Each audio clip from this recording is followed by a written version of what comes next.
Anda akan segera mendengarkan program Inspiratif Power Ministry. Shalom komunitas IPM yang terkasih. Kecelakaan maut yang kedua. Pada tanggal 14 Desember 2000, kami sekeluarga hendak mengikuti liburan lebaran dengan mengadakan perjalanan ke Surabaya, Malang, dan Blitar.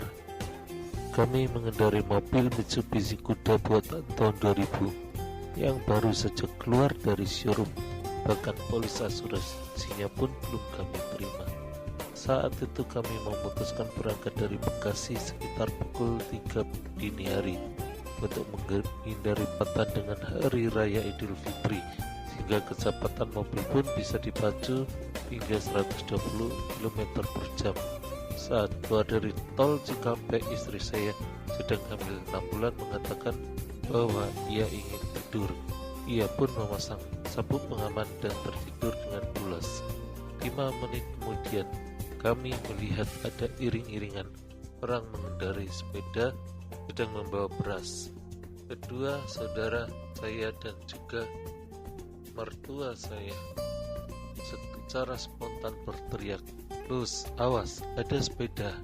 Saat itu saya langsung membanting setir ke kanan, tetapi karena saya kaget dengan teriakan mereka yang tiba-tiba, secara mendadak saya pun menekan rem dengan kuat. Mobil menjadi tidak seimbang. Saya mencoba menekan rem sekali lagi dengan kuat hingga 2 roda mobil pun pecah. Mobil tidak dapat dikendalikan lagi. Akhirnya mobil yang kami tumpangi masuk ke parit sawah dengan posisi terbalik. Mobil tetap meluncur dalam posisi terbalik sampai 100 meter dengan kecepatan terakhir 120 km per jam. Tiba-tiba ada suara berkata, "Tahan nafas." Seketika itu juga saya menahan nafas, tetapi air mulai masuk ke dalam mobil dan yang cukup kencang. Parit pun sebenarnya tidak terlalu dalam, hanya sebatas lutut. Namun karena posisi mobil terbalik, air tersebut dapat masuk ke paru-paru dengan cepat. Saat itu pukul 4.30 dini hari. Kakak dan mertua saya sadar dan dapat segera keluar dari mobil, sedangkan saya, istri dan adik saya pun pingsan. Tidak ada seorang pun yang melihat kejadian tersebut datang menolong kami. Jarak antara mobil kami dengan posisi orang-orang yang menonton sekitar 2-3 meter. Sungguh saat roh saya diangkat malaikat ke langit. Saya melihat Tuhan Yesus berdiri di tengah awan-awan yang masih gelap. Saya terkejut dan berkata, "Tuhan, apakah hari ini kami berlima masuk surga? Bukankah pekerjaan kami di bumi ini masih banyak?" Dengan tenang dia pun tersenyum. Dia tidak membuka mulutnya sedikit pun, tetapi saya dapat mendengarnya berbicara dengan menggunakan hati. Dengan suara penuh kasih, dia pun berkata, "Aku mengasihi engkau anakku, dan aku mengasihi semua orang mengasihiku. Sampaikanlah kepada jemaatku, aku mengetahui penderitaan mereka karena namaku.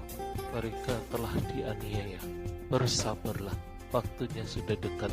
Aku sudah sangat rindu untuk menjemput mereka." Sesaat setelah itu, roh saya kembali karena ada 3 malaikat kecil seperti bayi yang bersayap mungil. Wajah ketiga malaikat tersebut tidak kelihatan karena tertutup cahaya putih yang terang. Ketiganya memegangi kedua tangan saya dengan cukup kuat dan mengeluarkan tubuh saya dari mobil melalui jendela yang telah pecah dan menyandarkan tubuh saya di badan mobil yang terbalik. Saya keluar dari mobil tanpa mengeluarkan sedikit pun tenaga karena badan saya terasa sangat lemas tanpa tenaga. Tuhan, aku butuh Ani. Aku tidak dapat hidup tanpa dirinya.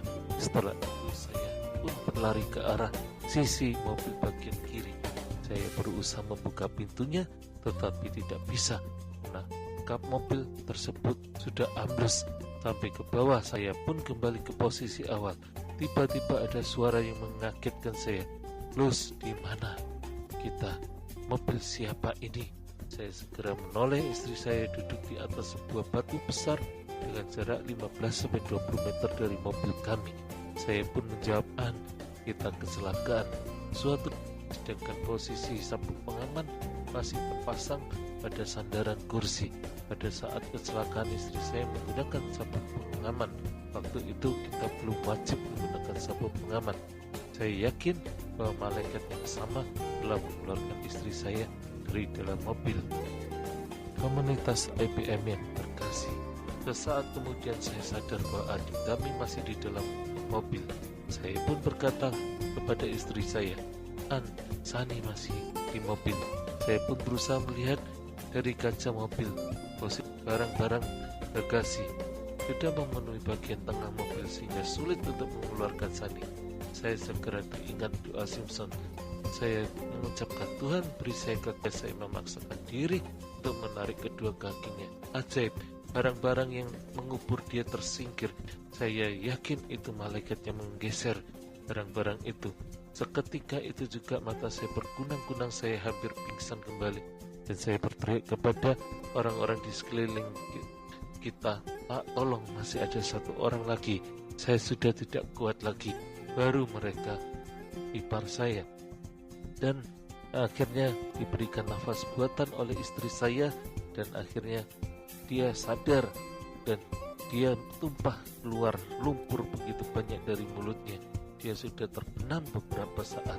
Tidak lama kemudian kami diinterview oleh RCTI dan Indosiar, sehingga sahabat kami Titus mendengarkan dan melihat di Malang.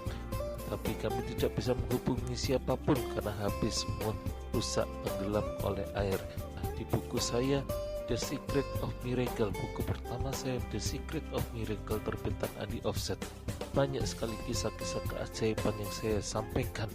Dan satu pesan yang Tuhan sampaikan, bahwa aku mengasihi semua orang yang mengasihi aku. Jadi adalah suatu kerinduan Tuhan bahwa gereja tentangkan doktrin yang ada. Gereja Tuhan harus bersatu sebelum Tuhan Yesus datang untuk kedua kalinya. Amin. Elia Paul Ang dalam Inspiratif Power Ministry.